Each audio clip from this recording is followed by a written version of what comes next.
Lange nicht mehr online gewesen, Leute.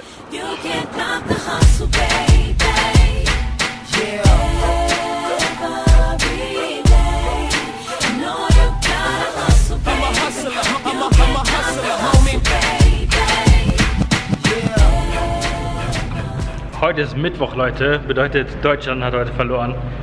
Ich war leider auf dem Weg zur Arbeit schon, hat das Trikot angehabt, als sie das Spiel verloren haben. Also konnte ich nicht mehr nach Hause, um mein Shirt zu wechseln. Aber ist nicht so schlimm. Representing Germany. Hier in Venetian, Leute. Wir sind in Venetian. Bevor ich ein paar Updates raushaue und so, geht jetzt erstmal an die Pokertische und spielen eine Runde 1-2, denn es ist schon ein bisschen länger her, dass ich mal hier in Venetian war und gezockt habe. Ich glaube, das letzte Mal sogar im Vlog. Und das ist 2 Monate her. Ich bin gerade in den Aufzug rein, kommt so ein Kerl rein, schon von draußen hat er schon so gemacht, als er mein Jersey gesehen hat und dann drin meinte so, that's a tough jersey to wear. Die haben alle Mitleid mit mir. Ich bin auf der Warteliste in Venetian, Leute. Ich bin sitzen im Casino, darf hier eigentlich überhaupt nicht filmen, aber ich filme halt so lange, bis irgendjemand vorbeikommt und mir dann sagt, dass ich nicht filmen darf. Warum war ich die ganze Zeit nicht online? Ganz einfach, ich habe einfach übelst viel zu tun, Leute. Ich bin auf der Arbeit aufgestiegen, bin jetzt, ich war vorher Media Strategist und bin jetzt Creative Director. Ich bin rein theoretisch der Boss für alle Designer und so weiter. Und ja, jetzt habe ich halt viel mehr zu tun. Ich kümmere mich außerdem auch noch um die Kampagnen, also die ganzen Werbekampagnen und so weiter, die wir haben. Also mit Kampagnen meine ich hier diese Facebook-Ads und so weiter. Also es gibt brutal viel zu tun. Und wir haben endlich nach 2,5 Monaten Suchen ein Haus gefunden. Am 11.07. werden wir umziehen. Und ja, es kommt wirklich alles auf einmal. Ich bin ja von meiner Wohnung rübergezogen zu Mimi, wohnen jetzt da in der Wohnung schon seit fast 2 Monaten und jetzt müssen wir nochmal umziehen in das neue Haus. Und ja, ich komme überhaupt nicht zum Pokern und ja, also die meisten von euch interessieren sich, also schauen diesen Vlog hier eigentlich nur wegen Pokern und ich will jetzt nicht irgendwelche langweiligen Vlogs hochladen, deswegen gab es keine Vlogs. Fabi kreist hier irgendwo rum, ich habe den eben schon gesehen, schreibt er mal jetzt. Ja. Lan Oğlum, wo bist du? Ich sitze hier beim Cashier hier ist so ein Sofa.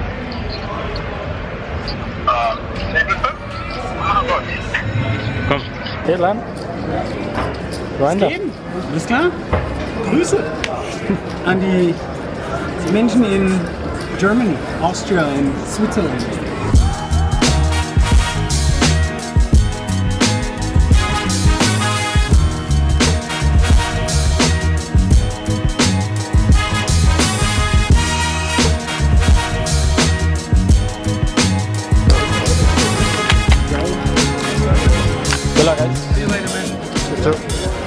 Machen wir es immer plus? Nee, heute sind wir Minus so. Ich muss heute noch eine Spätschicht einlegen. Thank you. Schaut euch das Motorrad an. Das ist meins. Im September ist es zu gewinnen. Man muss nur ewig lang spielen. Dann kriegt man alle, was ist das, 20 Stunden ein Ticket. Und nach 100 Stunden kriegst du 5 Tickets. Und dann ziehen sie im Oktober das Motorrad. Ich fahre das natürlich raus hier. Ich versuche hier die ganze Zeit vor Security zu verstecken. Der Fabi hat der 5K hier bei einem 1-2-Game gecasht, Leute. Hat er Quads over Quads gehabt. Da hat er allerdings die Winning Hand gehabt. Hat somit nur 5.000 bekommen. Der Loser, der hat 10.000 bekommen. Das Lustige an der ganzen Sache war, dass das ja mein Kumpel war. Wir haben zusammen gespielt, er hat neben mir gesessen und das ist einfach... Zusammengespielt ist das falsche Wort. Also naja, gut. Keine Collusion hier. Da haben wir übrigens immer, was haben wir hier? $184 plus.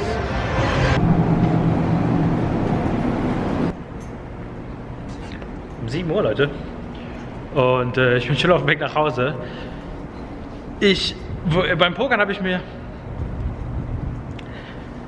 Wir haben 7 Uhr, Leute, 5 nach 7 und ich bin schon auf meinem Weg nach Hause.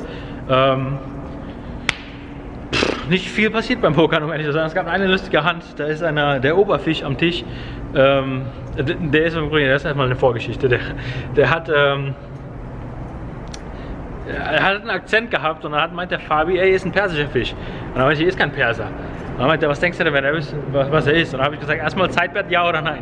Und dann hat der Fabi natürlich ja gesagt, aber dann meinte ich, du musst das Land auf jeden Fall treffen.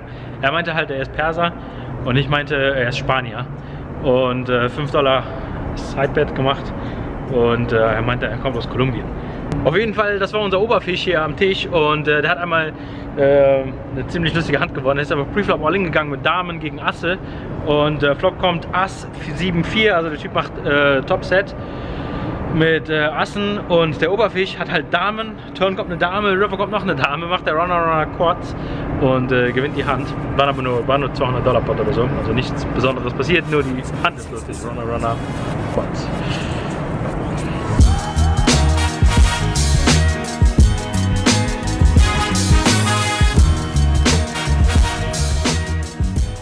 Beim Pokern eben ist mir auch aufgefallen, dass es ein paar Dinge gibt, einfach, die mich an Amerikaner übelst stören. Am Tisch hat einer gerülpst einfach und das ist irgendwie das Normalste der Welt hier in Amerika wohl. Das ist ein No-Go in glaube ich, allen anderen Ländern, nur hier ist das wohl, das stört irgendwie niemanden. Könnt ihr mich überhaupt sehen? Im Schatten. Mein Arbeitskollege Dustin zum Beispiel, der rülpst halt einfach ganz so. Ich habe mal als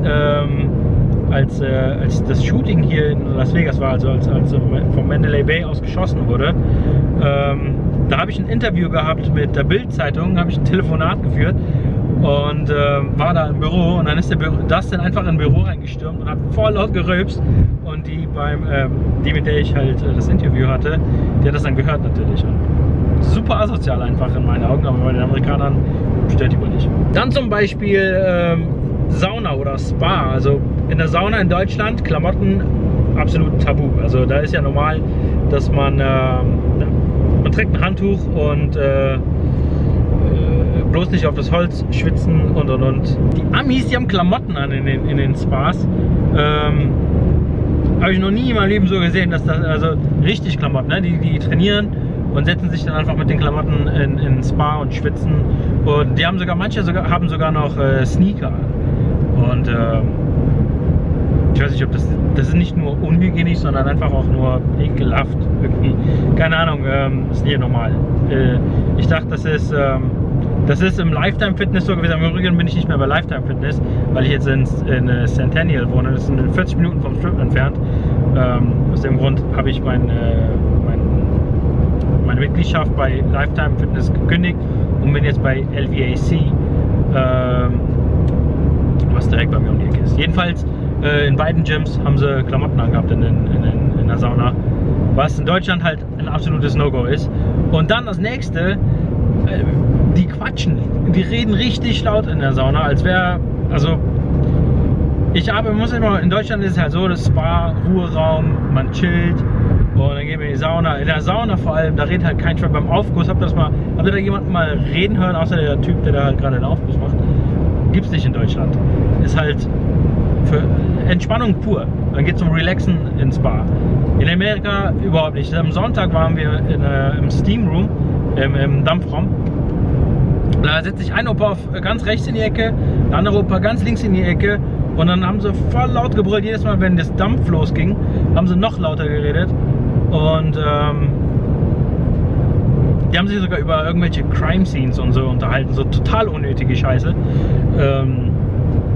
Ja, ich arbeite die ganze Woche, will am Sonntag in die Sauna, um ein bisschen zu entspannen und ein bisschen zu relaxen. Was ist? Der Affe fängt an in der Sauna zu quatschen. Ja, das war Punkt Nummer 2. Das Allerschlimmste in Amerika ist, dass ja wirklich kein Schwein Auto fahren kann. Das größte Problem, was die Amis haben, ist, dass also auf dem Freeway gibt es meistens 3, 4 oder manchmal sogar 5 Spuren. Gerade sind es 1, 2, 3, 4, 5 Spuren. Es ist nicht so wie in Deutschland, dass man es gibt ein Rechtsfahrgebot hier, aber da hält sich kein Schwein dran. Die fahren halt einfach, wie sie gerade Bock haben. Langsame Autos fahren auch links und man ist dann gezwungen, rechts zu überholen hier, und das ist meiner Meinung nach eines der Gründe, also eines der Hauptgründe, warum es so viele Unfälle in Amerika gibt. Wenn man mal die App checkt, Google Maps oder was auch immer, da sieht man die ganzen roten Spuren überall. Das sind halt alles Unfälle.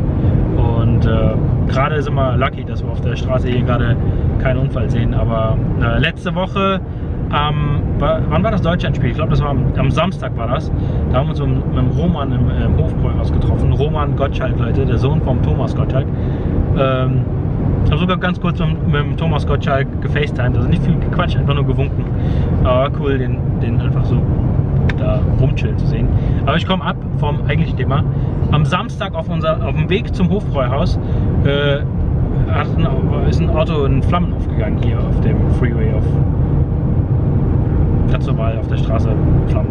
Ja, wie gesagt, das, was mich am meisten stört, ist, dass alle kein Auto fahren können. Ich musste die Fahrprüfung auch hier machen, Leute. Ich habe jetzt meinen Nevada-License, meinen Führerschein hier in Amerika.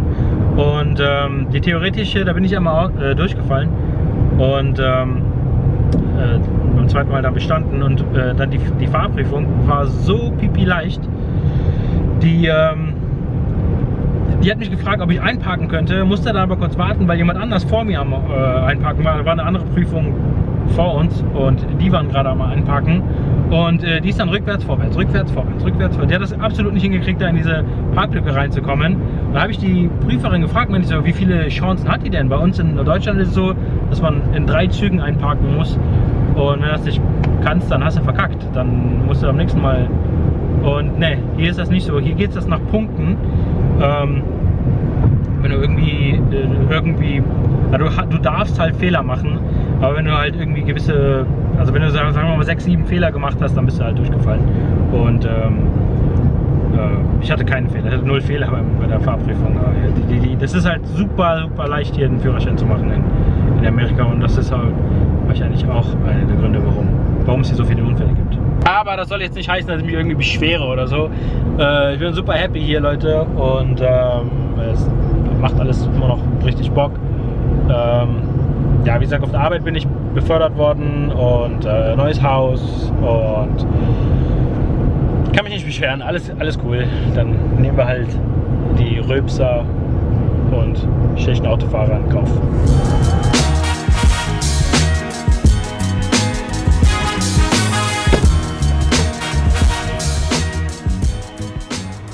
Aber erstmal zu Hause, Leute.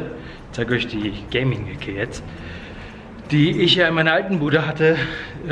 Eigentlich wieder uninteressant, dass ich euch das zeige, weil in 3 Wochen muss ich schon wieder umziehen. Und dann gibt es eine neue Ecke. Hat sich eigentlich nichts verändert, Leute. Wie gesagt, hat sich immer noch nichts geändert, Leute. Immer noch selbe Setup hier. Aber ganz bald kommt ein neuer Rechner noch dazu. Das habe ich mir auch noch nicht gekauft. Dann benutze ich meinen Laptop nur noch zum Streamen, und spielen werde ich dann am Rechner. Aber das dann, wenn ich umgezogen bin, denn ich werde auch die ganze Garage umbauen und mein Gaming-Setup in der Garage aufbauen und den ganzen Prozess, das Ganze werde ich dann filmen. Das war jetzt eigentlich nur so ein ganz kleiner Update, so. Falls die Frage aufkommt, ob jetzt regelmäßig wieder Vlogs kommen und so weiter. Ich glaube eher nicht, Leute, bis ich halt umgezogen bin und bis alles steht und ich wieder ein bisschen mehr Zeit zum Pokern habe und so weiter, wird es erstmal keine Vlogs geben. Hier und da zwischendurch mal werde ich einen Vlog hochladen, wenn es was Interessantes zum Vloggen gibt. Wie zum Beispiel mein Vlog, mein vorheriger Vlog, wo wir mit der Firma dann unterwegs waren und Go-Kart fahren waren und so ein Scheiß. Als allerletztes noch, ich hatte bei Instagram gepostet, dass es HD-Poker-Patches gibt. Eigentlich hatte ich die Patches gekauft gehabt, oder ja, ein paar davon waren eigentlich für mich gedacht, weil ich ein paar Events mitspielen wollte. Aber jetzt spare ich das Geld lieber für das Haus und verballer das nicht beim Turnier. Nächstes Jahr vielleicht. Ein bisschen schade, aber 1 oder 2 Turniere mehr oder weniger im Jahr ist schade. Ich bin ja sowieso kein großer Turnierspieler. Von daher spielt das keine große Rolle. WSOP-Turniere fallen flach dieses Jahr. Und die Patches sind halt immer noch im Büro, und die werden for free rausgehauen. Also jeder, der ein HD-Poker-Patch haben möchte, der kann mir einfach bei Instagram oder bei Mr. Dawson, Facebook, Mr. Dawson, kann mir einfach eine Nachricht zukommen lassen mit der Adresse und ich schicke euch die Patches einfach raus for free. Meldet euch. Danke fürs Zuschauen, Leute. Danke fürs Liken, Kommentieren und nicht vergessen, abonnieren. If you like this video, please share this video, leave a comment below and hit the thumbs up button. Also check out HD Poker on Facebook, coming soon to mobile and tablet. Play now, play for free.